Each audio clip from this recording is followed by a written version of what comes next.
welcome back to another amazing episode of the Third Shield Pokemon Go PvP podcast. Guys, today I have an amazing guest. It is NotRobMay who joined our podcast today. Rob, thank you so much for being on the podcast.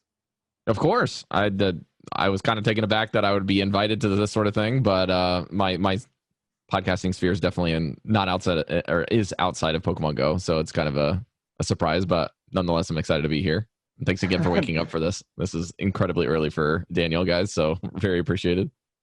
Of course. So I really wanted to have you because just I mentioned off the camera that basically almost every morning when I get up, I have my espresso, sit down, and I turn on your podcast, turn on your stream on Twitch, which is this time. So this was just perfect for me. And I honestly, I love basically your style, how you basically entertain people. And then I learn from you so much because you are just no filter. So you basically straight up say, all right, what I did wrong, he did wrong, and just basically say everything. So I love that. And why I wanted to have you is because people can learn from that. And I wanted to just find out that how somebody like you basically got started with Pokemon Go, and then how did you actually get into streaming? Okay, so getting started in Pokemon Go is actually funny because I started on the first day, like it released in the US. I used to live in I was actually working at my dad's office at the time, and we knew the game was coming out. I just didn't know when. And this is back when all the Niantic server things were like front page news on Reddit, like because the game was out. And so I started doing that and just running around, figuring out what a Pokestop was, like learning everything I could about the game, freaking out when I caught a Scyther. I was like, oh, the days of just Kanto Pokemon. Am I right? So it was a lot of fun doing that sort of thing. And then I kind of just played. And then I ended up moving to Japan for my job. And I've been here for about 4.5 years, or almost 4.5 years. And I'm still trying to stick around, but it's been difficult, like, to find a job outside of the one that I got here, because I don't want to leave this one, and it's really a big time crunch to get one. So that's another story for a different time. But getting started in streaming, I actually have been streaming, just doing Overwatch podcasts and Hearthstone podcasts for quite a while. So right before, the year before I left the States, I had started a Hearthstone podcast called Velen's Chosen. And it's after a priest card in the game. And if you're familiar with any Warcraft lore, it's kind of the same dealio. And I did that for about 3 years, a little over 3 years. We got over 100 and some odd episodes, I think, before I ended up having to split. It was just too much with scheduling with 3 people in 3 different time zones constantly. It was just a pain. And I didn't enjoy the game anymore. So I ended up stopping. Then we did Overwatch. And I'm still doing that. Like, we just missed a recording last night, actually, because of time zone problems, more or less. But yeah, I've been doing that for a long time. We just passed our 100th episode, and it's been a really cool milestone for me, honestly. I'm even wearing an Overwatch jersey as we're recording this, believe it or not. And the streaming thing, I was just like, someday on Twitch, I was looking at Pokemon Go. I was like, I remember watching King and some other people on a recommended video on YouTube, like back when PvP released. I was like, oh, this is so cool. Like, PvP looks really interesting to me, and I want to go try it out, but I'm here in Japan, and my Japanese language acquisition is very poor so far. I'm still working on it, and I've progressed a lot in this last year, way more than I did the first 3 years that I've been here. So, but I've been like, well, who am I going to play with? Because it's all locals. I can't do anything. I can't go to an event. There's no online play. It's literally just doing stuff. And I was like, oh, I can just play with, Carrie, my wife, and I can test some stuff out. I can see what's good. I was like, oh, this is really fun. And some of the mechanics were really like cheesy, like smashing your face into the screen to like charge moves. I was just like, this is no fun. I was like, I don't even know how I'm supposed to get that ring as big as you can. And I was reading on Reddit how to do it. I was just like you have to like set your phone down and like mash like a tarantula on your screen to try to get that thing going. And I was like, I don't know how to do this. So I ended up just diffusing it and playing Pokemon like most of the general community is, right? Collecting, shiny hunting, Pokemon events, etc. And then this year rolls around, and I saw that there was not a lot of people streaming at my hour. I was like, man, there's like 100 people just constantly cycling stream to stream to stream to stream in this community, and this is kind of how it goes. I could get a slice of that pie by just hanging out and learning it, like learning the game. I feel like if there's that many people jumping around, there's bound to be some people in the chat that would be willing to like help somebody out if they're new. And I didn't know how kind the community was going to be. I didn't know how fun it was going to be to stream. I didn't even know how to mirror my screen. So I like popped into people's channels. I was like, hey, how do you mirror? Do I need something that's specific to iPhone because of Android? Is there any limitations? And I did a couple OBS streams and they were terrible.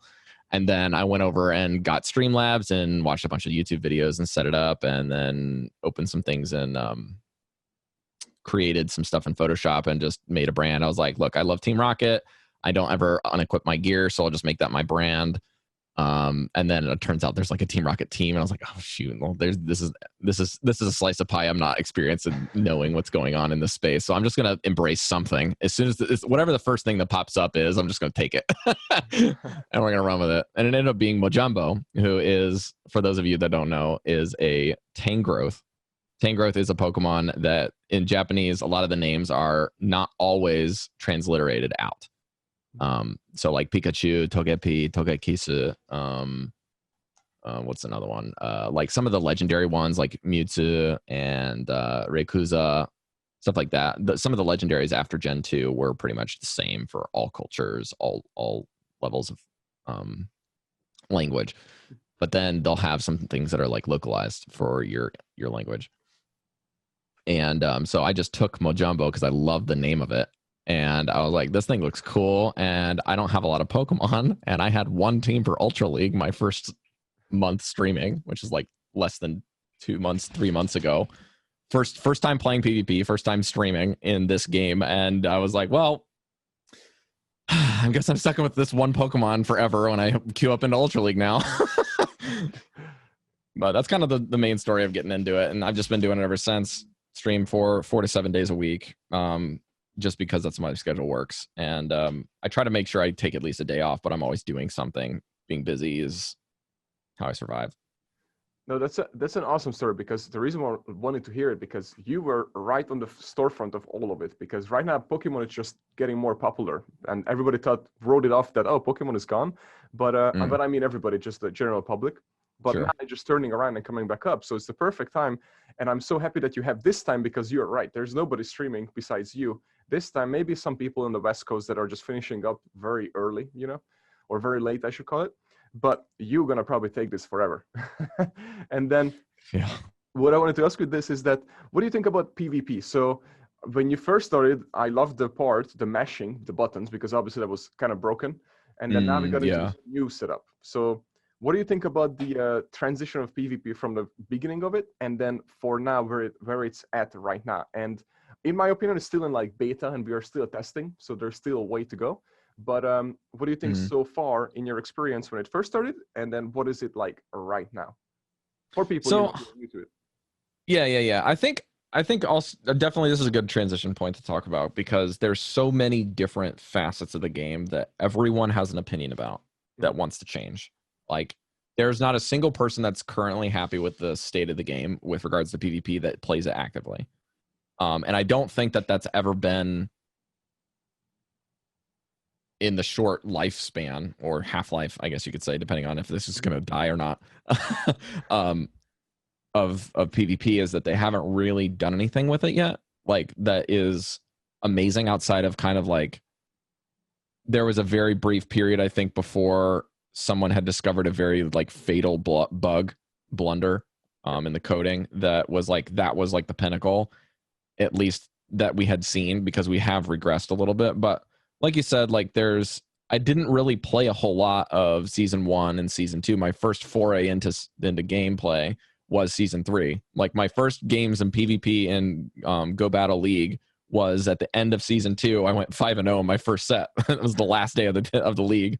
And I was like, I think I could maybe figure this out. I just watched some JR Skater videos. I watched some Zai videos. I was researching stuff with FP Sticks, and who's another guy that I was looking at? I was looking at Swag Tips to try to figure out some of the nitty-gritty things, to like figure out what exactly do the stats do in this setup. Like you got the 1500 setup, you got the 2500, and then you got the Masters. And I was like, okay, so Masters is like the most easy thing for me to digest.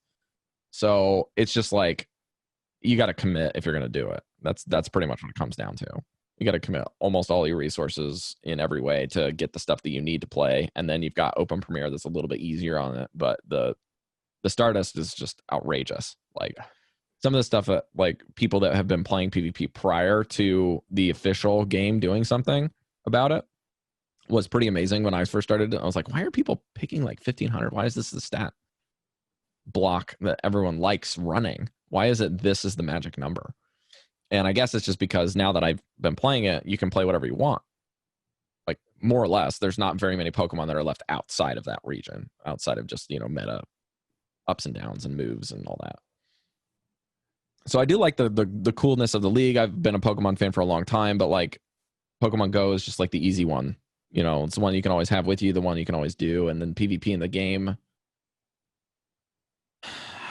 I don't know what really drew me to it. I think it was more of the game depth felt a bit more active than the traditional games. It's kind of a very interesting cross between Pokken Tournament and like the traditional, 3 to 6 mons, singles and doubles battles. Because I think Pokemon really started taking off in esports when they introduced doubles, because that got really, really interesting in the competitive circuit. But for me, I liked card games for a long time. I've played shooters. Those are traditionally where I go on my foray. And I like strategy games. I've just never been any good at them. And Pokemon Go is no exception. That's why I'm learning and I just started. So I haven't even gotten above 2,500, full disclosure. So like, I'm trying to get to the rank 10 rewards. And the only reason I want it is because that's the goal, right? Like that's the end thing. The ladders, it could be a thing once you get to 10, but I'm setting my bar very close to short. I barely missed rank 9 last season, and this season they made rank 9 super easy to get. So it's just a pure progression thing. But speaking of progression, so I wanted to bring that up because you have people on your channel lots of times like joining in and coach you, help you, and you guys basically talk it through and all that stuff. Right.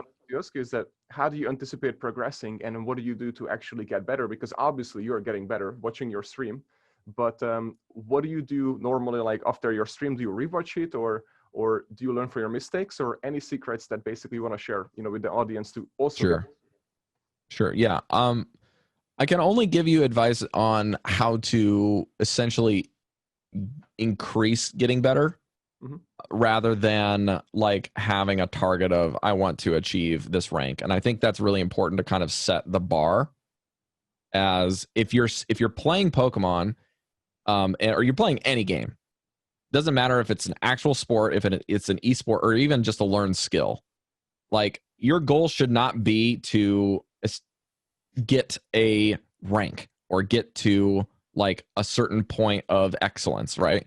Like these are these bars that you can set, right? But like the whole problem that happens when people set bad goals, I think. If you're setting a goal that's not even achievable or attainable, there's no point. You're just you're basically setting up a bar so that you can like walk under it constantly and be constantly reminded of your failures, rather than like setting yourself something that you can actually measure, right? Like there's these things that are measurable goals like your ranks, but the problem is all of the measurable goals aren't necessarily good ones. So the measurable goals that you can set for yourself are, okay, well, I want to run this team and I want to get a percentile average win rate of above 500 or above 50% wins, because that's how you progress in the game. In any game, you can't get lower than 50% in advance. So if you can just get yourself to the point where you're slowly going up eventually, even if the system itself in the ranks and how the wins and losses line up don't really agree, as long as your win percentage is positive, then you're going up, right? That should be your goal. And then the ways that I've been able to do it on stream is, honestly, I like to do stream of consciousness, like you were saying, Daniel. Like when I stream, it's kind of exhausting a little bit. Like even to listen to. I found for certain people, if that's not your style, then definitely don't stop by. But like, I constantly am just thinking, what is he going to do? Are they trying to, what's their win condition? Like, how do they win the game? How do I win the game? Right.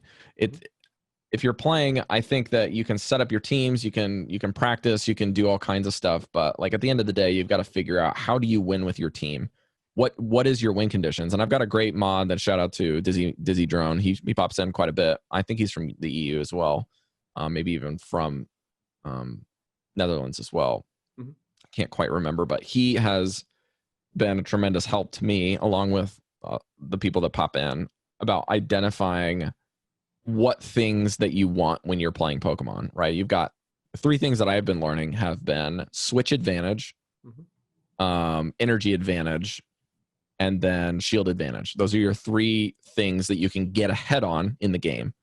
And so at any given point of the game, you got to realize with your team that you've got, when you get to a certain point where you have to shield a Pokemon, where you're considering switching into eat a charged move, or when you're considering throwing a charge move, or just continually doing fast moves, those are your 3 little blocks where you're like, okay, I'm actively making the decision to throw a fast move here instead of throwing my charge move when it's ready, or I'm actively going to 100 energy, which is max, or I'm ready to switch as soon as they're ready to switch. And the switch advantage is really important, I found, in Masters in particular, because if you can't win switch, the game is super rock, paper, scissors, or RPS in how certain things line up, that if you can't line them up at a certain point in the fight where because like you can still line them up and lose, right, consistently if you don't have shields. So that's why switch and energy are important. So you kind of have to manage all 3 of these little things on the triangle, and figure out how you can win. So a good example of something that I've been learning, I'm running a Haxorus team in Premiere that's Hax lead with Metagross in the back and a Snorlax with superpower as a safe swap. So like, how do I win these games, right? What are the targets that I'm trying to hit? If I see a Togekiss lead, what happens? If I see a Dragonite lead, what happens? And we've been able to, on my stream, work with some other friends, work with people that know what they're talking about on and off stream, of what I need to do in specific situations, and just kind of build up your library of understanding of what you need to do in those situations. And I found that I've been playing my Dragonite matchup when it's led wrong the whole time. And I've been able to actually go positive about 80 points in the last day just from learning how to do that and winning a bit more leads, because there's been less Togekiss the last day. So that just means that, like, if I see a Dragonite, it's not an auto loss. I can like build up to a charge move, throw it, get a shield, or get a crap ton of damage, and then leave.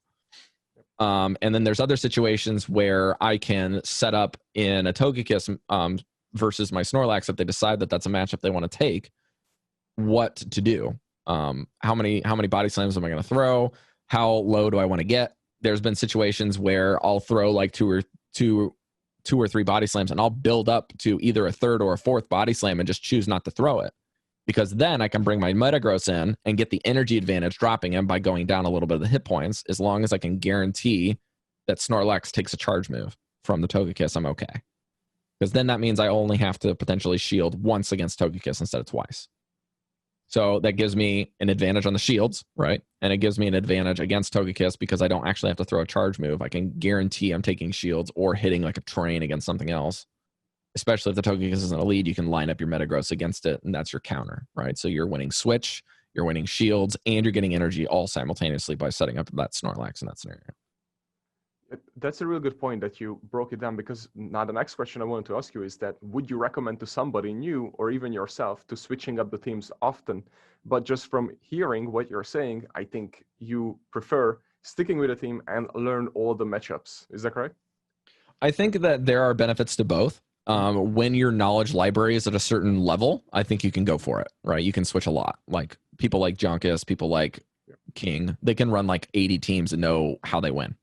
Because what they're doing is, the interesting thing that you might come across learning one team is that you're actually learning a bunch of teams at the same time. You're just learning how your team interacts with those teams specifically all the time. So that when you run those teams, you know the win condition that they have against you, and then win conditions. So you're really good about switching in a team against your team. Yeah. But you don't know all the other ones, right? You don't know how they interact with the other matchups. You don't know how they're matching up against the whole swath. You just know specifically what to do in that situation. Yep. So it's kind of like you're going from library to librarian, right? You're a librarian when it comes to your team, and a library like visitor, knowing the librarian at that point. So you can kind of get that way. But like, I think when you get to Great League in particular, and even to a certain extent, or Ultra League, there's a lot of spice picks, or what we would call like randomness, and just people playing and messing around that can be solved by finding something that you like and sticking with it is valuable. But like, if you're just not having fun, then maybe your calling is just playing spicy teams or fun stuff. That's fine. I mean, Great League is so diverse that you could just queue up into just random 25 games in a row. And even if you're higher in the leaderboards, people are still running weird teams. Even if it's just one Pokemon. What was your funnest team this season, or the most enjoyable that you played with? So it's not even a team, I think. I think my favorite thing about Pokemon Go is when I first started playing in PvP, and I'm running Mojambo, aka Tangrowth, for you people that haven't learned that yet. But if you're running Mojambo and they switch, and I safe swap into it, and they bring in a Charizard and they don't shield a Rock Slide because they don't know what the moves you have. It's just like, you don't understand that this giant ghillie suit's going to throw rocks out of his fingertips and you're going to die. Like, is the greatest thing. Or catching one thing that was a big highlight for me this year, or this season, was 2 games in a row. I went back to back against Ampharos leads and caught Thunder Punches, and it felt glorious. I lost the first one and won the second game, but it didn't matter. I won the battle because I was catching Thunder Punches on Mojambo, and it was great. But yeah, I think Ultra League is probably where I found the most enjoyable wins, but also some of the most soul-crushing losses. So it's one of those leagues, but it's where Mojambo shines, and it's his best league for sure. But I think I've been trying to come up with something with Great League that's maybe on the horizon. It's close. I was thinking about running like a triple grass team, but it really requires a pretty significant situation, and you really just want to see something that you're super effective against, like Azumarill, Swampert, Whiscash, something like that you can line up with and really just dumpster. But the problem is Caleb Ping also really likes grass teams, and so he makes some of the best stuff, and actually knows what he's doing. Yeah, exactly. And not only that, but anytime he posts a grass team, just like at a Grass Point Toad, then the whole meta shifted. And then if you run a grass team, then you're out of luck because there are going to be so many counters. Absolutely, yeah. And what I wanted to ask you too, that is, so what do you think Halloween Cup is rolling out today? Or in your case, tomorrow, or is it today? Yeah, it's tomorrow. Tomorrow, yes. So in your case, tomorrow. So question is, have you thought about anything about Halloween Cup yet? And if yes, do you have any teams in mind that you're thinking of testing or running, or even Pokemon, not necessarily teams? Yeah, so I don't have a solid team ready. I've been talking with a lot of folks telling me that they're really looking at specific teams. I know that Scientist E, or Ethan, and I have been looking at running specifically like Amok. I think that Amok is very well poised in this league if you're seeing a lot of Azumarills. I was even considering running it with Poison Jab, but I think that might be a bit much. I'm trying to see if that's a problem, but I think that if I want to run it as a lead, that might not be as bad of an option. But as a safe swap, I think I've got to keep the Snarl just to get the energy lead, because you're going to be so far behind without it. So I think Amok is a target I'm looking at. I have a Wormadon Trash that's like a really, really, really good IV split. Like, I got a really lucky one from a hatch this year, so I'm trying to use that if I can. Let me just look through my Pokemon really quickly here. Have you hatched any of the new 12-kilometer egg ones or no? Oh man, dude, I have hatched so many 12Ks. I've got Amanda Buzz ready, but it's not like spectacular because I don't have a lot of people to trade with, so I'm kind of going with just hatch ones. Yeah, same. Let's see here. Oh, yes. Fighters in this league are going to be a very important thing based off of if you see them or if you don't see them. That's going to shape the entirety of your matchup. So if you see a fighter lead, you need to start warping your brain immediately to what your team's going to do to deal with it. Yeah, sure. Or you just run one yourself. Because if you have a Toxicroak and they've got a Wormadon Trash, you are in trouble. Like, you are in the pits immediately. Yep. And then if they've got, if you can line it up with the Azumarill, I mean, it's pretty much going to cost them the game unless they've got shields and they can double shield their Azu for that sort of thing. Yeah, for sure. But I think Shift Tree was also something that people haven't really been discussing, and maybe I'm undervaluing how powerful bugs are going to be. And maybe even the fighters on top of that is that there's just too many things that Shift Tree can't really do. But I'm not sure if I want to run Shift Tree as a safe swap or a lead, but I think that Shift Tree could be really well poised to do what it normally does, take shields and draw stuff out. Right. So if I can run something in my lead that is going to be a specific target to something that Shift Tree doesn't want to see, then maybe I can do that. Right. Like, I can lead something that targets Galvantula or a AWAC, or even a Beedrill, like a Crustle, for example. I can run a Crustle Shift Tree team, draw the stuff out that they don't want to see. And then if I see an Azumarill, just switch into Shift Tree. And I know Shift Tree is going to go down, but he might get a shield before he goes out. And then I have a second Azumarill counter in the back. So it's a similar line to the whole Shift Tree, Meganium, Skarmory lineup in traditional, like, Great League. I really like that team. I hate Meganium, but, like, that team works.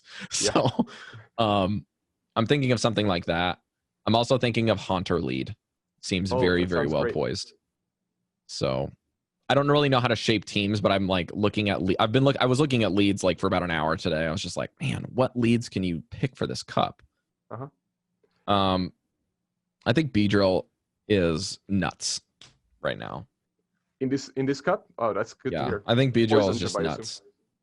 Yeah. I mean, you could run Poison Jab and Fell Stinger, even if you really wanted to, just to like go for the bait. Just build up to an X Scissor and throw one. Yeah. And then your Poison Jabs are just hitting like a truck, regardless of who they switch into. That's true. Mawile also seems to be a big threat right now. Especially Shadow one. I was eyeing on a Shadow Mawile to see. Oh, yeah. Yeah, if they've got them, they're pretty good. But the thing is about Mawiles, you have no shield pressure with them, like, whatsoever. Yeah, true. So you kind of have to just make sure they're lined up and they can just get a pup off and keep going. Because a lot of people just let you get the pup off and then leave.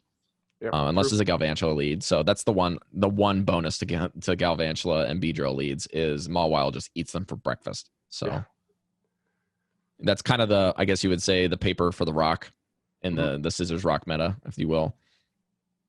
Also, Shadow Muck looks pretty interesting. Shadow boosted Thunder Punches seem pretty lethal. A friend of mine said that they were going to run, I think Fish on a Heater said he's really eyeing a double water team, which is weird, given how many Galvantulas you're going to see, but it'd be a Poison Jab Tentacruel and a Quillfish with Sludge Wave. That's interesting. So it's a double poison roster, but I don't know, like, if you're just going to get enough chip damage with the Tentacruel lead, and then you just stay in against Azumarill, and then they switch something in. You've got an Ice Beam packing, an Ice Beam Sludge Wave, or an Aqua Tail Sludge Wave Quillfish. Those seem really interesting. One thing I found out today, I want to run by you, Daniel, see if you think about this, is Whimsicott seems really interesting with Charm. Yeah, so I'm definitely gonna run Whimsicott, actually.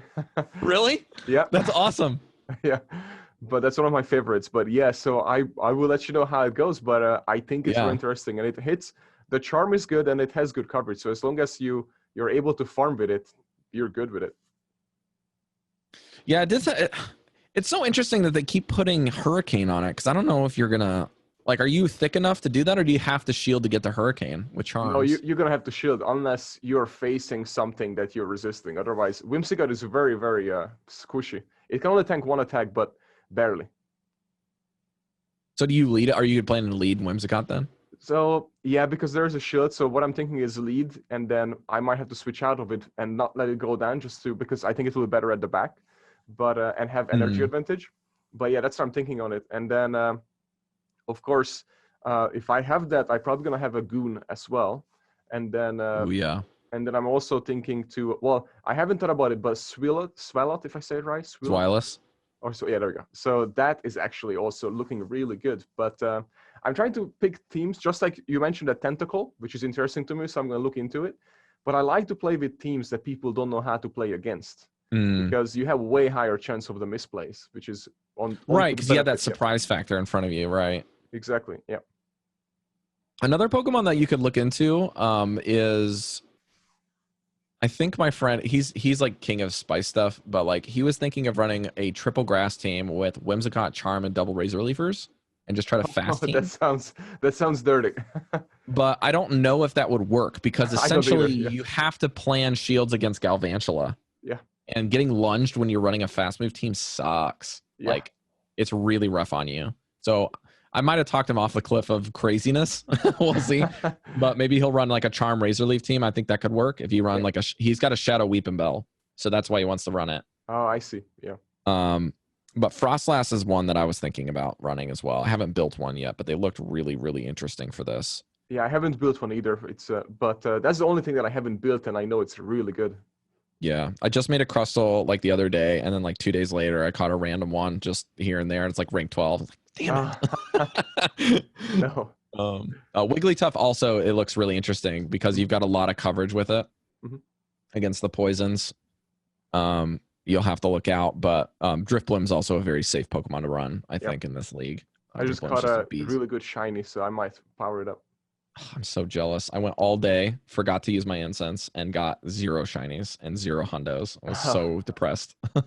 I actually, yesterday I didn't even play at all. I had people over, and then they also play Pokemon, and then I just pulled up my phone, and I was like, yeah, let me just click on one, and that was the shiny. You're the type of person that people love to hate, Daniel. Yeah, they all did. It was hilarious. I was like, wow. Oh, man. That's too funny. Have you seen that infographic floating around for Halloween Cup? Yeah, but it's changing. So I've seen so many different ones, and some has, for example, only the old Pokemons on it, meaning like none of the new ones. But then they have the new ones like on the sideline, and then some highlights the new ones in the middle. So for me, that was interesting because I was like, okay, so I guess maybe it seemed very one-sided to each. The 3 different ones that I have seen on Reddit. I'll say this about it, just because I like the setup of how they're breaking the meta down, is they're putting the ring there.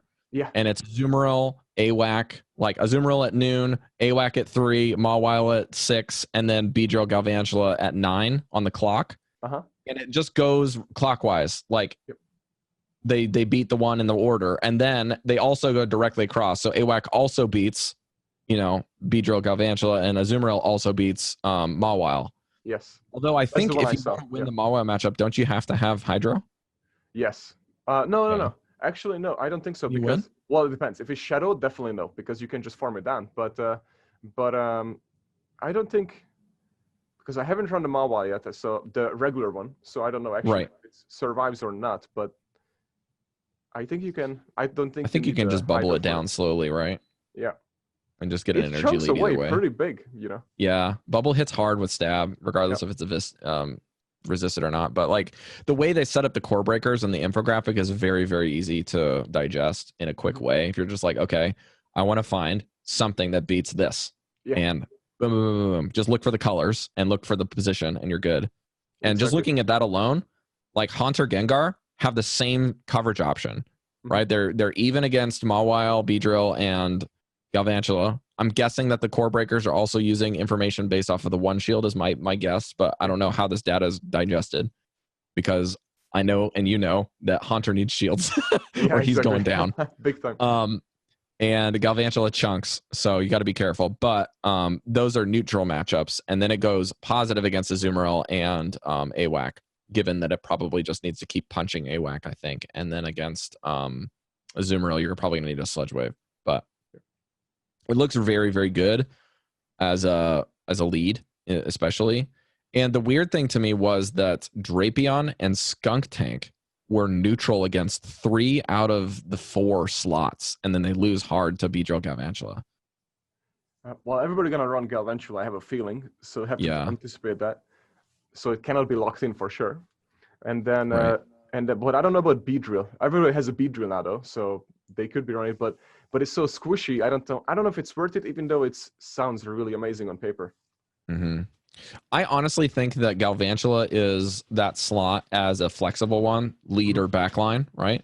Yep. But I think Beedrill, if you put this Fell Stinger on him, throw him in the back, is scary sweeper, man. Oh, that's true. You basically just set up a team that sets up for a Beedrill sweep, and you can play it like that. Now that you say it this way, yeah, it makes more sense. Yeah. I only say it this way because I was that guy that got swept in Great League, not in Wildwing Cup. I just got destroyed by this thing. But man, but Amok doesn't look great on this graph, which is the weird thing, right? Because he loses hard to Beedrill and Galvantula, and then loses to Mawile. Mm-hmm. But I'm predicting that there's not going to be a lot of Mawile, personally. So if you want to target Galvantula and Beedrill, I think Mawile's really good if you can do that. AWAC also kind of fills the same role. But like Amok doesn't look great on paper, but he's really good against spice picks. Yeah. Because he's so thick.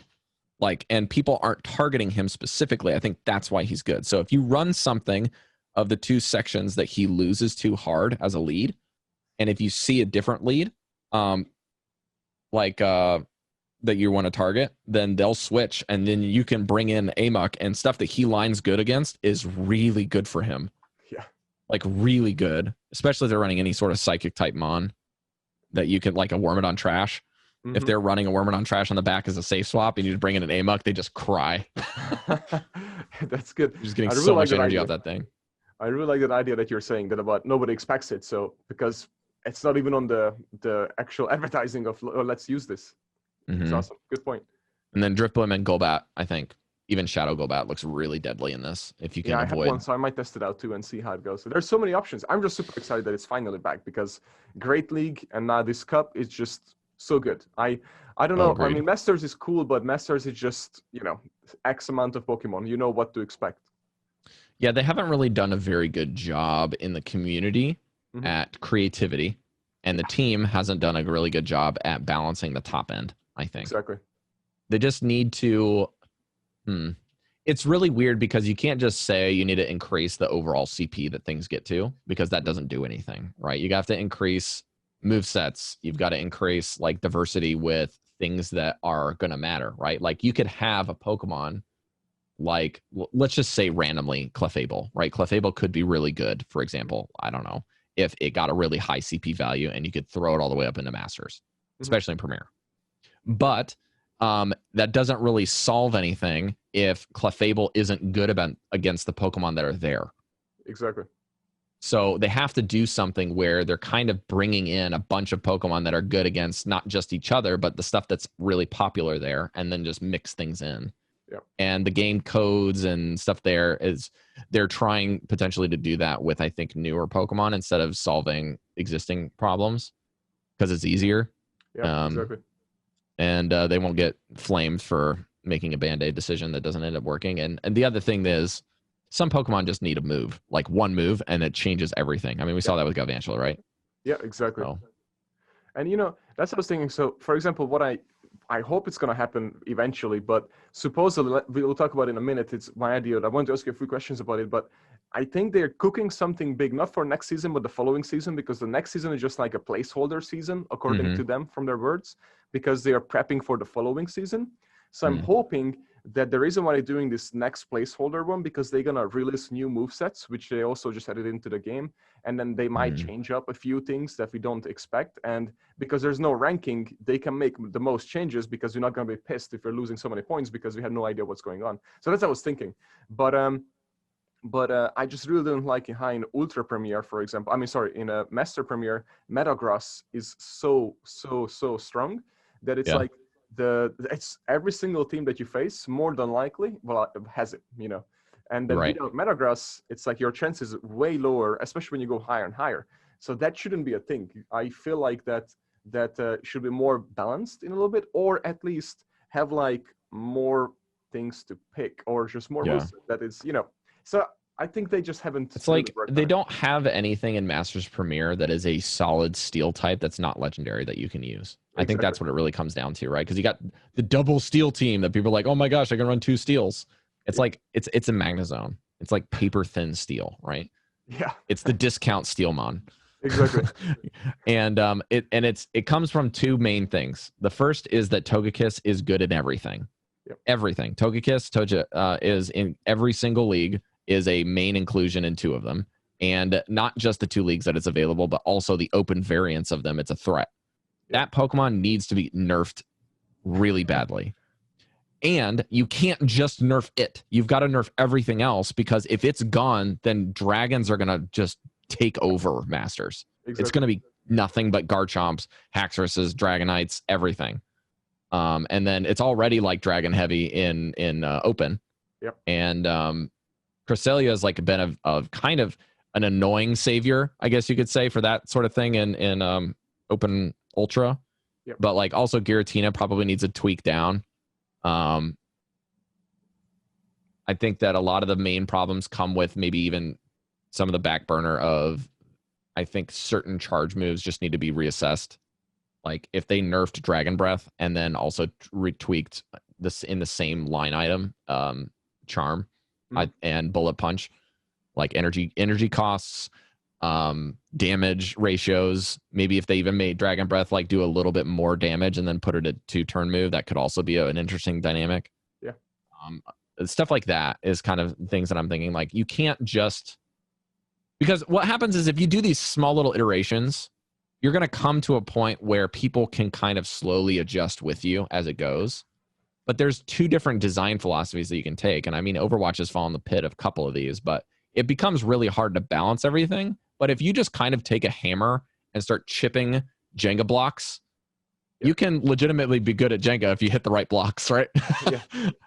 So I think that it can probably take some big sweeping motions and maybe break a few things, but then tweak them afterwards. Like you're saying, I think that's a good move, right? They just break everything for 3 weeks and then be like, okay, this isn't working. Let's just bring these things back and then we'll see how it goes. Yeah, that would make the most sense. I hope they start doing that. And then what I want to ask you too, that what do you think about, I always ask everybody this, so this question cannot go like unanswered by every guest. So the question is, what do you think about Pokemon Go and esports eventually? Not saying right now, I'm saying just down the line in the future. What are your thoughts on it? So I don't think it's an unturned stone that Niantic would be willing to just say no to, but I think that they're, as a mobile game, going to be poised in a very intriguing way. Because I think that if you're going to do something with mobile gaming, you're going to need to do something that allows the units a feature that allows them to play in a mode that is like declining every other source, so that only that thing can be the premier focus of your item. Mm-hmm. To me, it's a function thing more than it is a money thing. Yep. Because I don't think that it's well enough supported within how it works prior for the competitions to really get a lot of takeoff. At least if Niantic's the company and Pokemon's the company to just like put their dollars into making it happen. Yeah. They've got to be confident in the system enough that they're going to want it to be a thing. I think that there's not a lack of viewership, but there might be a lack of a break-even point for making money in it. And I think that might be because of the features currently. Mm-hmm.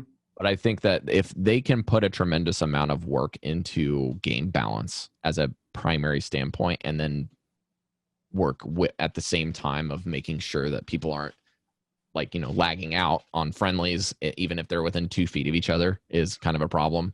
Yeah. I mean, I was even watching some of the competitions of year 1, year 2, when they were doing world championships, and like they're spending like 5-10 minutes with the commentators, just like waiting for them to like reboot their devices and resend the game and exactly make sure everything's all set up. And then you've also got them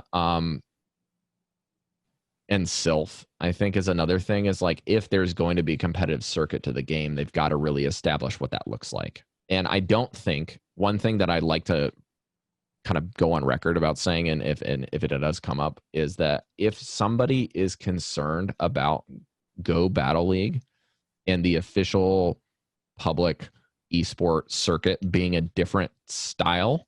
Like, for example, how GBL is right now with 3 Pokemon in a blind picks and then blind matchmaking versus pick 6 and then show your opponent and then pick 3 and you match up in a best of blah, blah, blah matchup. I don't think that's actually a competitive integrity problem. It's not. And it's how Hearthstone has been run forever. It's how card games have worked since pretty much inception. You can bring side decks. You can bring multiple decks to events. You have to win with separate decks. That's also something. Like, they could do something that Sylph, I don't even know is done yet, which I would find fascinating, where you've got to bring like 6 Mons, but you've got to make sure that over the course of your game, you've got to have each one of those Pokemon had to have taken a win with a team. So you can't just like pick 6 and then end up playing 4 over and over and over again and cycling them in order. Yeah. Because then it would make it so that you have to win against bad matchups. Yeah. Or you have to win with weird teams. Or then it becomes people aren't building rosters about like having something sitting on the bench as a threat. And you're like, are they going to use it or are they not? And then the other is going to be if you have to play all of them, then I think that the even keel coverage teams are going to be more popular. So there is some interesting things to both formats, but I think that if something gets a bit too stale, there is some room for change, and it's pretty good, honestly. Like, you could look at a lot of cool things that you could invent. I mean, Sylph's coming up with rules all the time. All Niantic has to do is fix the game, make it stable, and then continually iterate until people are like at a critical mass of happiness where they're still complaining, but they're complaining about fruitless things. Yeah. Because right now you've got like top players, you've got low level players, you've got everyone in between complaining about the same issues. That's a problem. Yeah. Agreed. And while I don't really like spending my time complaining because I don't think it's like helpful, I don't really go around saying that the game feels good. Yeah, agree. You know what I mean? Yeah, definitely. So until those kind of mainstay things switch, I don't think esports is going to happen. But I think King said it best. Once they fix the game, they set it up in a good way so that's poised for esports. I think it could happen. Yeah, exactly. Agree. I like what you're saying. So I'm totally agree with you. And then one thing that I don't know if you heard about this, I always bring this up, but in Tokyo actually, so when they were announcing the lineup for the esports event that they had, so they pushed it back to 2021 now, but it was in November. And what it was is that what was interesting to me is that they actually had Pokemon Go on the lineup as like invitational only. However, the way they did it is what was explained is that the people that they invite, of course, for this Pokemon Go event, the first like esports event, whatever, or side esports, I should call it. And the way they did it is that that day, the people who are playing, I think it was 16 players, something like that, they catch that day, whatever they catch is what they can use in the tournament. Ooh, which was that sounds like a trading card game format, honestly. Really? Yeah, because like what trading card games could do is they'll say, look, everybody is going to have a high buy-in, right? You can buy a box of X amount of cards and 1 starter pack. So everyone has a few staple things that are guaranteed in both the randomness of the boxes, because there's certain cards in an entire box that you're guaranteed to get. And then there's also the starter pack. That means that everybody that gets the same starter pack gets the same option, because there's like 2 or 3 usually on a release of a new set of cards. So in those cards, you can pick those 3 little sections. You can say, okay, we can all pick the same starter pack, or we can pick the counter to the other one. So there's a little bit of counterplay, and you know what teams or what people are picking. And then you get a little bit of the fun randomness of, hey, so-and-so got the super rare foil one from this set and the other one didn't. So they've got to build different sets based off of what they get. And the other thing is, this is coming, the trading card games, I think, have a little bit more of an advantage, because Pokemon Go, you're catching stuff, you know what's good, you know what you want to look for, you go run around and go do the stuff that you want to grab. You go to the spawn points, you research, blah, blah, blah. Beforehand, you can plan. New sets, you maybe know most of the cards, but it's all untested. You have no clue what's good. You might build what's great that day. It might be meta for the next 2 weeks, and then actually everyone realizes that it's bad when you start doing this one thing. So everything kind of in flux. If you've ever watched a card game meta for any given time, just watching Hearthstone, like in less than about 2 weeks to 4 weeks, the meta has settled. Everyone is playing the same 8 decks, and that's it. Like, that's interesting. Yeah. So it doesn't take very long, especially with the internet being in play. But I like that format a lot. It's super cool. Yeah, that's awesome. That sounds good. I didn't know that, so that's actually makes way more sense now that you said that. That's so cool. Yeah, there's a little bit of the luck of the draw, but yeah. Yeah, and you still have to hustle, honestly, because three things. One is you need Stardust for it, obviously, and then so they still got you go outside, you play the game, and all that what they are thinking. And then second, you have to know the teams or the Pokemons, how to use them. So it's all there. And then 3, I think it's just like it's the randomness of it, because if you go out, just like you said, you get the rare. Well, what if it's all grass Pokemons around in that area where they're doing this or whatever they do, and somebody catches Skarmory? You know? Yeah, then that person just has an advantage. Doesn't matter about like anything, right? That Pokemon could be terrible IV, terrible everything, but they're like the only person that has a Skarmory, and they're gonna have that team on lock. Exactly. Yeah. So I think that's really cool. I would love to see if they could come up with a way of kind of what other games have done, where they come up with a dummy account, or they come up with like what they call God accounts, where they have everything and you can just tweak stuff. That could be interesting. Yeah, that would be too. Yeah. So, and then one thing I also wanted to bring this up real quick is because I don't want to take so much of your stream time. No, it's all good. It's fun. Thank you. But what I wanted to ask you is that Stardust. So Stardust is obviously a currency that is the most needed in this game. So do you have anything specific that you're doing for Stardust, daily, weekly, monthly, or goals, or anything you align, maybe your eggs, your catches, your daily bonuses, or whatever it is? Do you have like any secrets or any things that you do to able to maintain like higher Stardust, or just keep getting more? Because obviously we need to spend it. The number one thing that I've learned about Stardust is you got to use it to get it. Yeah.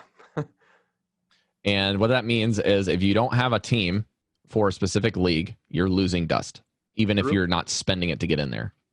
Yeah. So you can go and let's say we're using this season again, right? Like I was telling my friend that this like Sylph Hardcore that takes off all Master League and used to do the same thing with Ultra Premier. I was like, look, you just have to make 3 Pokemon, 1 team for 2 leagues each. Yep. So that's 6 total Pokemon, and 3 of them have to be, level 40 maxed out double move.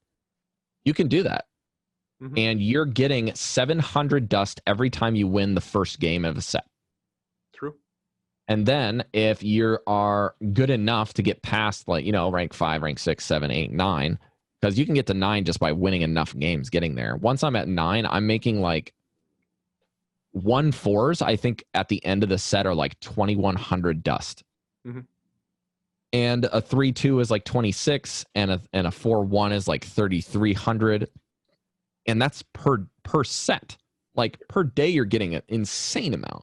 Yeah. So after you've made all of the Pokemon, it hurts, sure, but by the time you've come back around, you've got enough. And if you're making stuff for your first time in Great League, like my first season of Great League, I didn't even have that much dust to make stuff. I had like 8 Pokemon, man. Great League's cheap if you don't make an Azumarill first. True. And if once you make stuff, you got it. Yeah. It's done. So if you never want to play Masters with a new team, that you can do that. You can just plan to lose. If you don't care about your rank, you're just playing stuff for Stardust, it honestly doesn't matter because the game's so much in flux that after you tank a bunch of ranks at the end of the season, last season, they just kind of like increase the odds of all of your volatility. If you're getting a bunch of 5-0s, you're getting like double, triple, quadruple what you would get in the first place. So I've been like getting upset and getting angry even on stream about stuff is usually to do with losing in things when it's outside of your control is really sucky. Yeah. And the second is like when you lose and you knew the second you made the decision that it was a mistake. I hate that. Yep, that's annoying. And that happens so often when you're learning. So yes. I have to like learn to deal with it. But most of the time it's that or when something doesn't fire and you want it to. But if you're getting upset about your rank, you're new. It's fine. If you're working on Stardust, it's probably a good indicator that you're new. But like getting Stardust for me, besides that, And playing GBL is actually really, really good for it. Even if you're a hardcore Sylph guy, I think Sylph guy or girl out there, I think that's the way to do it, is get GBL stuff. One thing that I learned was that you can get, if you can afford it or you can grind them, saving your star pieces for lining up your 7-day catch bonus with a evolved Pokemon. And something that's also interesting is because of the timing of it, that if you can time all of that together, with that, you've got more time with your star piece right after that. It's just like a second.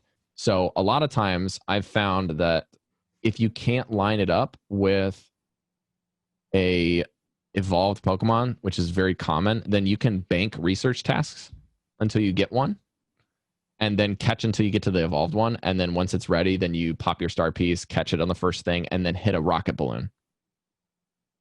So if you hit a rocket balloon right away, you're getting the dust for that, especially if you can bank a leader. It's even greater. Do your catch bonus, do a rocket leader on an evolved Mon, catch the rocket Mon. That's all racking it up. And then if you can do a raid or two right afterwards and then catch all the spawns by your house, that's also a good way to go. Yeah, that's awesome. Yeah. Good point. And then for Community Day, I ended up getting almost 800,000 Stardust when the triple stuff came around. And that was a lot of preparation. I had over 900 balls before I started. And then I made sure I had about 500 things of space or more in my inventory. And then I had incense and star pieces going the entirety of the time. I was doing rocket balloons when I could, and there was no spawns. I was doing quick catch AR, which is the new quick catch method where you have the AR on and it reduces the amount of time before you get into the screen to see the Pokemon. It just is immediate. Like when you encounter the Pokemon, if you've got the AR on and the Niantic AR off, it's just right there. So you move your phone, spin the catch, do the quick catch thing, and you're out. It's like 2 seconds. So you can spam catching stuff like that, like crazy, like I did for that and Magikarp Day. I think, what was the other thing you can do with your star pieces that was really, really helpful? I'm going to check that out, by the way, what you just said. I haven't tested it, the AR catch. Oh, okay. Yeah, I'll show it on my stream today. Okay. I've got a couple Pokemon outside I can show you with. But I think if you do that, if you park out with lures, go with friends if you can. Again, COVID, be safe out there. Those are pretty much it. Just try to get as much resources that you can into what the star piece modifies. Like it gives you bonus Stardust, but how, right? What's modified in that? So even though it's triple Stardust, it's only triple Stardust for catching, right? So that means that you've got to try to get as many of those things so that what I did for like 2 weeks before Community Day is I went out and I tried to get Pokemon research tasks as much as I could, and I banked them, every single one of them. And then on Community Day, anytime there was no Pokemon, open a research task, boom, boom, boom, boom, boom, boom. Just make sure you're always catching. Yep. And then don't kill yourself, please. Go to lunch, spend half an hour, do nothing, like relax. You're getting a lot of Stardust. It's okay. Take care of yourself. That's what I do. Lunch break using gacha the whole time. Yeah, there you go. I just had it sitting next to me because I went to a dead zone for lunch. Forced myself to do it. And McDonald's just lost their sponsorship for gyms here in Japan like the week before Community Day, so I couldn't spend it anyways. Yeah. Wow. They canceled it, and I think a couple other places like Joyful canceled within the last year, and then Eon, which is kind of like a Walmart type place, they used to have gyms too. So we lost like a third of the gyms in my area because of that over the course of 2 years. Wow, but I think that's for the good, because in a way that Niantic is also re-advertising everything, how they advertise in the game and the new things coming up. So hopefully that's for the better. Yeah. Also, Weather Boost is something that people don't really pay attention to. But if you're saving balls, try to just catch Weather Boosted only Pokemon instead of catching nothing. True. Because every fourth one is catching an extra one for you. That's good. That's a good point too. Yeah, and those add up big time. Yeah. So like I've got all Pokemon outside my house right now. None of them are Weather Boosted. I just shiny check them and leave because I have like no balls right now from the last couple days. Yeah. Well, I want to ask you also that, so with PvP, now, what was, do you think this season, the biggest mistake that you had, or the biggest win that you were able to pull off? Oh man, I had such a great win. I'll start with that one. Okay. In Ultra League, it goes back to catching the move. I was able to throw, because of that, I was able to shield once on my Mojumbo and I threw 4 rock slides that game. Oh my god. Just think about that for a second. 4 rock slides before that thing went down is nuts. And I think I had the most fun with that team because I was running Slowbro as a lead. Like Slowbro as a lead was so fun when it worked. Even when it was just neutral. Like you can double shield that thing against Venusaur and farm it. It's crazy. You get the Pokemon down to 1. You get the enemy down to 1 shield. They lose their Venusaur and you're down 2 shields, but you've got energy. It's crazy. So that was fun. I think the biggest loss for me, man, I think it was kind of a cumulative thing in Masters, actually. I lost, I think, 50 leads in a row. Oh, no. And I'm not exaggerating. It was like over the course of like 2 or 3 days, I had lost that many leads in a row. It was like Togekiss, Dragonite, Togekiss, Dragonite, Togekiss, Dragonite, Togekiss, Dragonite. And then there was a series of like 20 games, Togekiss in a row. I was like, I cannot handle this Pokemon anymore. And so what I did is the next day, I had the same leads. So the leads didn't change except for like 1 Snorlax and maybe like 1 Magnezone. And then I had swapped to Metagross and I got like a 5-0, 4-1, 4-1, 4-1 the next day because of that terrible stuff. And I kind of just peaked out of where all the Togekisses were for that next set. And then I started tanking ranks again because I was running Metagross lead. So it was just like, I felt helpless and I was like, you know what? I'm just going to learn the team the way it's properly set up. You put the big dragon boy in the front and you just play. you see Togekisses 20 games in a row, so be it. We're going to run it. Yeah. But yeah, that was annoying. Very annoying. Wow. That's the worst. So because you don't know what to expect. I tell people that, they blame it on the algorithm, but it's really poker, because in poker also you don't know, what you're facing and what's going to happen. You can have all hot and you're doing 10-0, whatever, 15-0, 5-0. I mean, it's rare, but let's say you're winning all this and then all of a sudden you're in a different meta. And then just like you said, you're facing that 20 Togekisses, which is ridiculous. But that's like when the table got cold. So it might be time to leave a little bit. It's really interesting that they say an algorithm more than anything to me. Because, like, I think they said a little bit of that in the Hearthstone meta. Like, I'm just queuing into the counters for my deck. And so as soon as I switch decks, I switch into a counter for my deck again. Or the bad matchups or whatever it is. And honestly, like, I've been podcasting for like 3 years within that sphere alone. It's variance. It's called variance, folks. The longer you stick to it, the trajectory of variation is higher. Mm-hmm. So the more you sit under that, the longer you sit under it, the more you're building up to when it doesn't happen again. Mm-hmm. And like, it's going to even out. Like, it's the same thing with your rank, right? You got 52% win rate, and right now your win rate's at like 58%. It's not an algorithm for them queuing into you. They're queuing you against better players usually. Exactly. So you're getting queued against better players, and if they also happen to have a better team against yours, even slightly, and they align their grid against yours, like you were saying earlier, then you're toast. They're better than you. I'm sorry. Like, exactly. They might be better than you. It's just how the cookie crumbles. And even if they're not better than you, they might just have better IVs. You might have made a small decision. There's any number of things, right? You can even play against bad or good players all day long and just line it up perfectly. It's probably what happened to me, honestly. Line up against good players and just have a better team against what they're running. And that's the perfect explanation. The way you said it is that, think about it. If let's say you got lucky, everything aligned to you, and you won leads, and you maybe did a 10-0. I think my best one was like, I did, what was it, like a 13-2, or maybe it was a 14-1, something really crazy, right? And then you gain it was on stream, so I gained all these points, but then all of a sudden the meta, the players, and everything absolutely changed. And then people in the stream were saying that, oh, there goes Niantic for you, there is the algorithm. And I was like, no, it's not an algorithm, I just gained like 200 points. So of course I'm facing an entire different meta and way better players than 200 points before to that. So now I'm gonna lose, of course, because I'm new to this. And exactly. I mean, if you think about how many players are, and even 50 points, how much it changes who you face against, that's huge. So it's like, of course it's gonna change. I never blame the algorithm on it. I mean, there's algorithm in a way that they queue you against obviously another person, but it has nothing to do with they put counters against you. Yeah, like they can't decide what teams you're gonna match up against. Like let's not give Niantic too much credit here, okay? Like they're not like Yeah. they're not I don't even know if their code even supports that kind of thing. You know what I mean?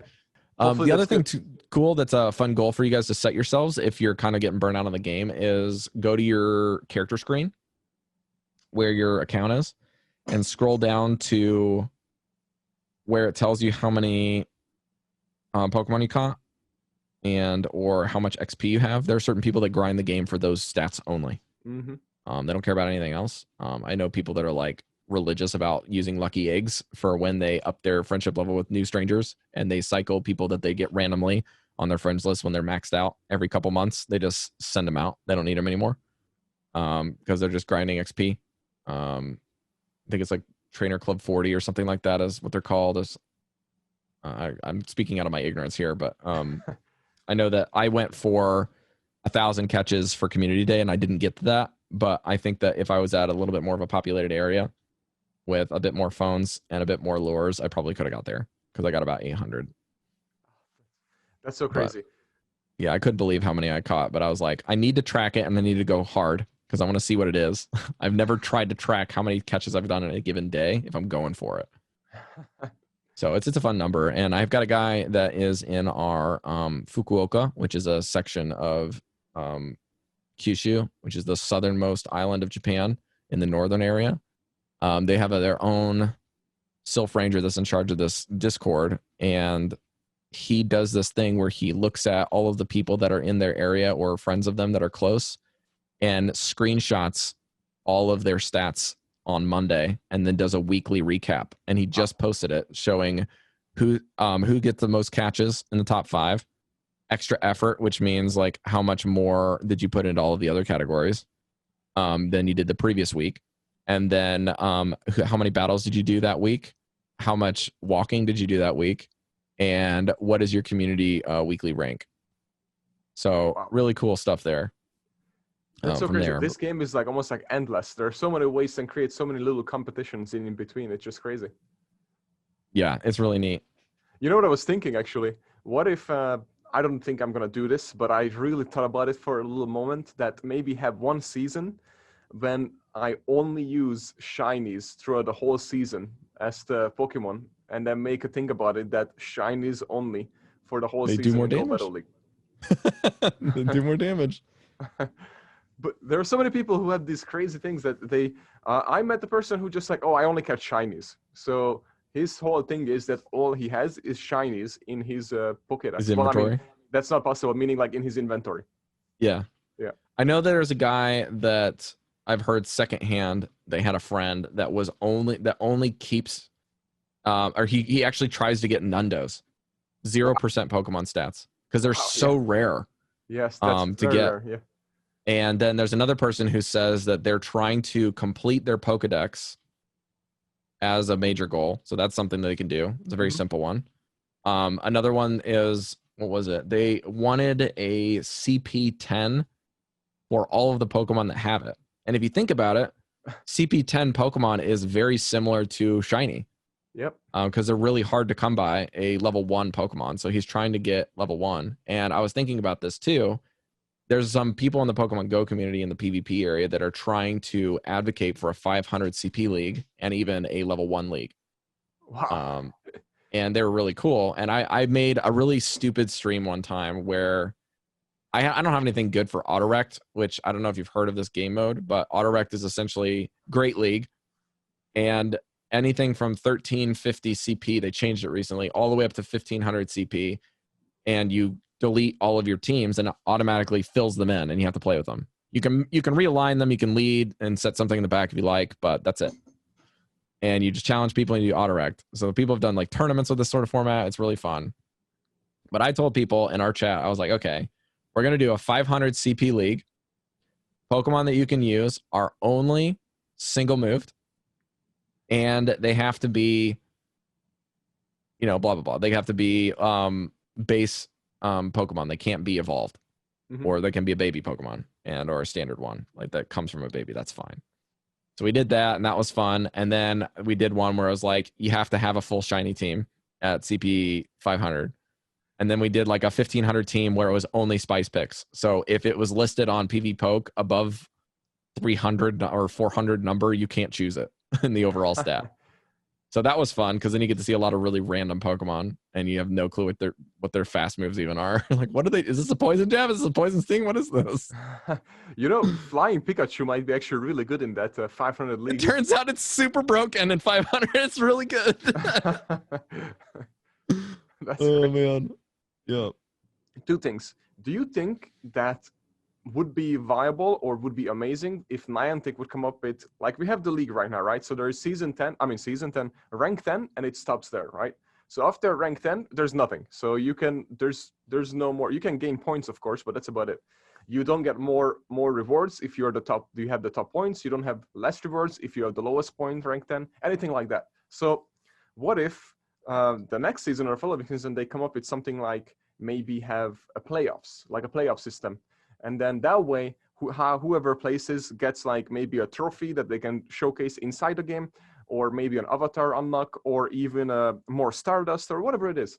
But that's what I was thinking. And then also I looked around in research that what about prize cups? And then that's when I tumbled upon the thing that said that current GBL is technically beta version, and Niantic doesn't want to like really push it just because it's still their market research of what it's going to become. But what I want to ask you is, what do you think about the playoffs idea? Do you think that would be cool because there's something to reach for? Or? Yeah, I will say that, like, in their credit, they do boost the amount of Stardust you're getting per set again. Like, when you hit the 10, that does exist. I do think that them giving too many exclusives to rank 10 is a problem. Especially if it's post rank 10 at a certain milestone. Like if it's a rank based thing, like maybe 3,500, for example, if they expanded it out that way, like you have to hit 3,500 to get those. I think that would be a big issue, especially if they're like super exclusive stuff. They're like, oh, this is the only way to get it. It's like, well, then people aren't going to be motivated anymore. That's true. That's true. Yep. They're already motivated enough because the stuff at 10 is sweet, right? Honestly, I think you could even say that they should split the rewards from 10 in half and put some of the stuff at 9. Like the pose is fine, right? But like I think the clothes could be a little bit lower. I think the clothes could be like a 9 thing. I think the Libra Pikachu like exclusive Pokemon costume is fine actually at 10 because it's a costume. It's not a dex entry. So that's actually personally fine for me. I do know that the way that they're doing stuff with Rufflet and Scraggy is great because they're specific ranks and then eventually we get it. It's just they get it first. That's fine.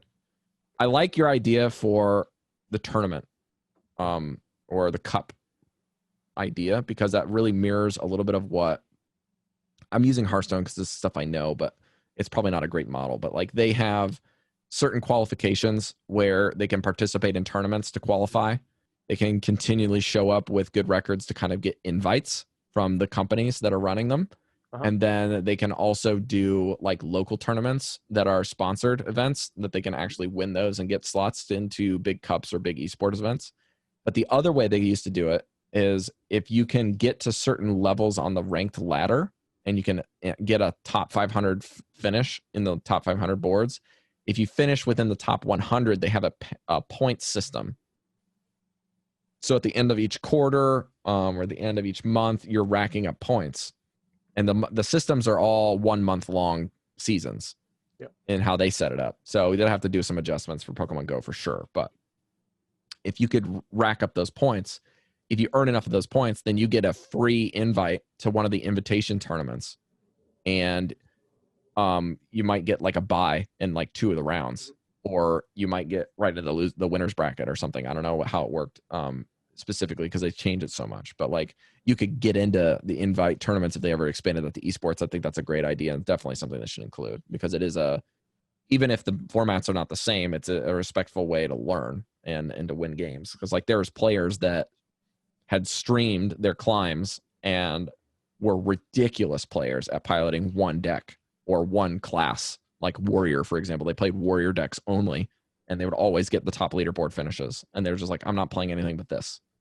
And then those guys roll up into a tournament, and turns out they're really good at playing the decks that they get killed by.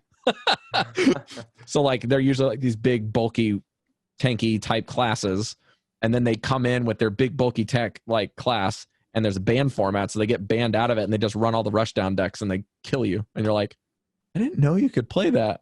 And the funny thing is, nobody wants to ban you on the other stuff that's strong. So essentially, you've got an unfair advantage by playing something that may or may not be the top thing because you're known for being really good at it.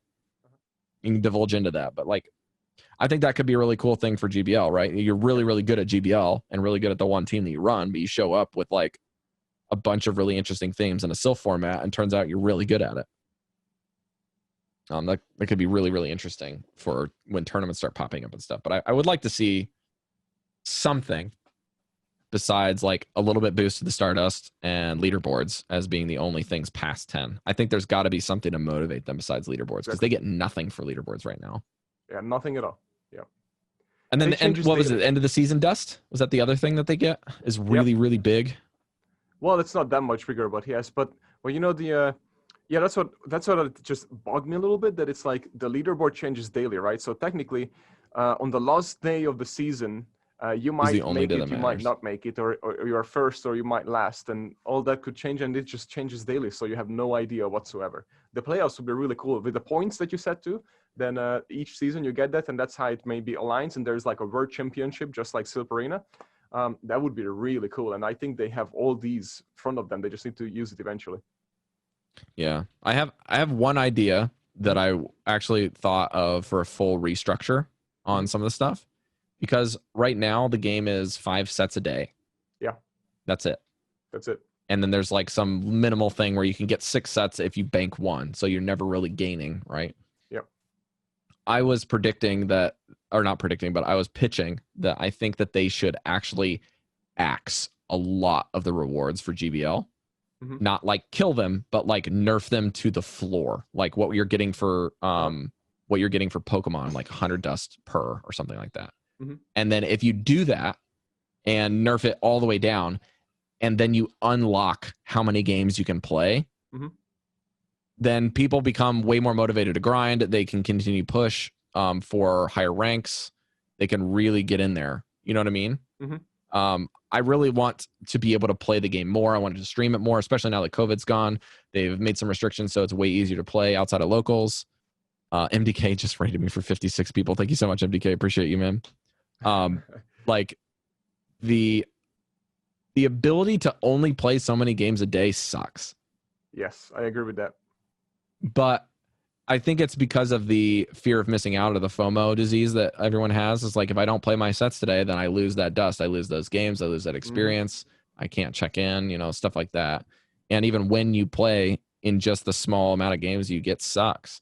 It's like, why can't I just even have something where if I don't play, I just get those games? Like the grand total of the games I can play over the course of the season doesn't change, especially if I'm like on a work trip or I'm out and about and I'm just exhausted from traveling. Like if I ever go on a plane and I go back to the States, I miss a day, maybe 2, because I'll be exhausted. You would have to play on the airplane or between airports, but your flight, how long is it? Like 14 hours? Shoot, I don't remember. I think it's like a 13 to 18. Yeah, that's something like that. Yeah. It depends on which turbulence you're getting and which direction, and all the time zones changing. It's crazy. Yeah. It's not a fun flight. Yeah, for sure. But yeah, I don't know. Oh, how does that hit you, Daniel? Like, do you want to have them unlock it? Do you think that the rewards are the main thing kicking them back, or if it's the servers? So what I also was thinking, what you said, I agree with what you said. And then what I was thinking, maybe an answer to that would be something like we have ranked and unranked. And unranked is like unlimited, like the whole thing. You can battle 1,000 battles if you want, but the ranked maybe is X amount, like they have it as it is. But then maybe even give more rewards for the ranked, and then the unranked, you got nothing. Man, I don't know. I like the unranked idea, because you could have a queue system where you can keep playing randoms if you don't have friends. And practice teams too, yeah. Yeah, but like, I think that their argument as a design company would be like, we've got that in the game already. You can play your friends. Like that's going to be their answer, because they're like, oh, you can already play unranked. It already exists, and they give you rewards for it, right? They give a cap for how many you can get.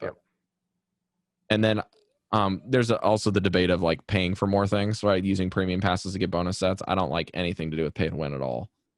I think that if anything, the game needs more resources to give us dust anyways. So even if they did just take what we got now, double it, and then let us bank it, that would be great. Yeah, that would be amazing. Yeah, I agree. The dust is actually very low compared to how much we can spend on Hack Week. And now with all the new releases of the Pokemon and all the move sets and everything, it will be interesting to see how it would go. Yes, not to mention the whole charge TMs and exclusive moves thing. That's like a whole other can of worms to get into. Well, I think they listened to that. Hopefully. I'm not saying it that they did, but it sounds like they did. And because next year, what I read, but I could be totally off. Maybe you know more than I am. But what it said is that each month, supposedly, somehow, we would be able to get the moves that we were not able to without an LETM or something like that. Or maybe we get one LETM per month for free or something like that. But it was something that it said that we would be able to TM the charge moves each month. I don't know how it's going to work, but that's what they said, starting January. Yeah, I mean, they have something like that in the game, but it's behind a paywall, which really sucks, right? Because you get, well, maybe it's 2 paywalls, right? You got the $1 thing. I think they might give you, potentially they'll give you a charge TM there, or they'll give you like Stardust for the $1 thing on a community day. And then they'll also have like the 1,480 Pokecoin box that always has it, right? Yeah. It's like a one-time purchase. So I've been doing that because I have no self-control and I need it. But I'm also a streamer and I'm trying to make it interesting for people watching. So there's that. But if I'm just like, you know, Joe Schmo running on the street, like on community day, I talked with this other guy that I've talked about on my stream a couple times. He's like in his 60s and the guy doesn't even want to pay for the $1 thing. Like there's people that have full free apps on their phone and they're like, I'm never paying for an app in my entire life. Forget it. Yeah, true. And I'm like, I don't get it personally, but like if people can't get their headspace out of this is a mobile game, then they're not going to pay for anything. Yeah. So I think they have to have some realm of accessibility for freemium players. And honestly, it's the least you could do with something like COVID, right? Like they've already done a lot of stuff with COVID, but they've potentially taken this entire event and have been able to monetize the ever-living snot out of it. Oh, for sure. And I think it's a little bit more give back, I think, is necessary for how much they've earned off of this thing. I think they can give us a little bit more. Like the daily bonus is like nothing. Honestly, I feel like the daily bonus should be like 200 Pokeballs, to be honest. Oh, that would be so amazing. That would be so amazing. I think, and that's such a little thing to do, you know, because it's regular Pokeballs. Most people actually would say, really, Pokeballs? But grinders know that, oh, Pokeballs is the best because of gacha. Yeah, it's actually the best ball that you could get. Yep, exactly. If they wanted to really like shove it to us, they'd give us great balls and not like, it's like, come on, at least give me the ultra balls because then I can use them on the community day when it's a hard Pokemon to catch. Come on. Yep. Or at least the GBL players out there, they're like, this is the 80th Torchic that I've had to catch and it will not stay in the ball. Oh, I hate that so much. Oh, that's one thing that I wish they would change it. Honestly, you know what's to me the most annoying thing is when you do like an 05 and then you have to catch a stupid Tricklet or Trico or whatever we call it, and then it keeps popping out, and I'm like, oh my god, just want to run away from this. Yeah. So I wanted to just wrap it up with one last thing: is that is there anything else that you want to bring up, want to say to the community, or anything whatsoever before we wrap this up? Yeah, definitely a big thank you to everybody. I know it sounds really cheeseball, but honestly, like the Pokemon Go streaming community on Twitch specifically has been one of the most, if not the best community on Twitch that I've been into. And not even just as an outsider, but as an insider. People show up, like we're just recording a podcast and this is the least interaction I've ever given to my channel since I started streaming Pokemon Go. And there's like 100 people here just listening to us chit chat. And that's amazing. I just started streaming like 2.5-ish months ago or so. Like I started streaming at the beginning of season 3. I'm like just nobody, and these people are just showing up, hanging out, enjoying their time. They bounce when they can. They hang out. There's a bunch of people that just got partner. There's people that are applying for partner already. Like the fact that they are able to apply for partners is a milestone in of itself. I've made a little bit of money here and there. It's not like a lucrative business, especially if you break it down for per hour, but it's a fun time. And if it's doing something you enjoy, it's great. It's a great experience.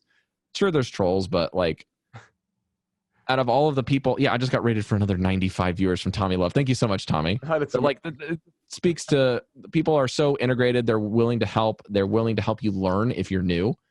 And the fun part is, it's even if you're stupid like me, you can learn. They'll come in, they'll help you out. You've got people like Daniel showing up and just like, hey, this works for my convenient time slot. Let's check it out. You know, there's so many people in the community that have that specific mentality, right? It's very interesting how unique that is, where people are like, and I think it might actually have to do with how many sets you have, right? Because you can only play so much. You want to consume more, you want to play more, but you can't. Yeah. So people get more accounts and they try to play on more accounts, or they do coaching, and it's very cyclical with how organic the community is. And it's this natural byproduct that I don't think Niantic even predicted, but it's really, really good for this community. And now that we can actually sit on our butts at home and play without like going where, the streamability of the game, the ability to do raids, communities on Twitch has exploded, and this game's streamability has just vastly improved because now you have these like studio setups that you've got and ready to go for doing Pokemon, and it's great. You don't have to leave the house, you don't have to do anything. If you want to leave the house, it's still available to you if you know what you're doing. But yeah, big shout outs to everybody here. I do not want to name names because I'll be here forever. There's so many. True. So just personal stuff. But like everybody out there is great. There's been a ton of memes. It's always a lot of fun to hang out with people. There's even overlap with different communities. I got people that are like, hey, I stopped playing Overwatch and I just reinstalled it because I heard you doing podcasts and I listen to podcasts and I really want to play now. So that makes me happy. Stuff like that, you know, little things like that. But appreciate you, Daniel, for making this work. It's also, as a viewer, it's really flattering to have you in here because I was legitimately watching your YouTube channel and I just didn't like make any of the connections when we were corresponding. Cool. But I've watched a lot of your stuff. I watched your interview with Yonkis. It's just great stuff, man. I really appreciate it. And from one podcast to another, you're doing a great job. Thank you so much. I appreciate it. And one thing I wanted to just add to, because you said the community is so amazing, and I agree with it, because one last thing is that if you Google it, like, should you get into Twitch, for example, today, then most of the responses will be like, no. And the reason for that is because there's so many streamers and everybody wants to be the next ninja and in Fortnite, for example. And when I Googled it at the very beginning, like, which was also about a month and a half, 2 months ago when I started streaming, and then it said that do not start streaming, there's no point. And also on Amazon, online, anywhere I went, everything was sold out. Like stream decks were sold out, the microphones were sold out because everybody getting into it. So that just goes to show you how small the market is and how many people going into it. However, just like to your point, Pokemon Go is so open right now, and that you were able to get to where you are and get 100 viewers right now. If you're getting over 100 viewers, that's already amazing, or 200 at this point, or whatever it is right now. But yeah, I haven't even, the refresh chat thing is not even working right now, so I don't even know how many viewers I have. Yeah. But it's crazy. It's like unheard of. And then when for example, I went back to that Reddit that said, don't get disappointed when you only get 10 viewers for a whole year. Don't give up. When they said that, I was like, wow, we should be very thankful because easy. we are reaching over 100 in like after a month. Yeah. I was like, my average is like 40, 30 all the time. Exactly. Yeah. That's if people are done rating, like doing their sets, they're like, who has no viewers? Like that's the first thing every single streamer says in this community. Same. It's such a good community. Yeah. Thank you so much for having me. Yeah, absolutely. Anytime. Yeah. Anytime.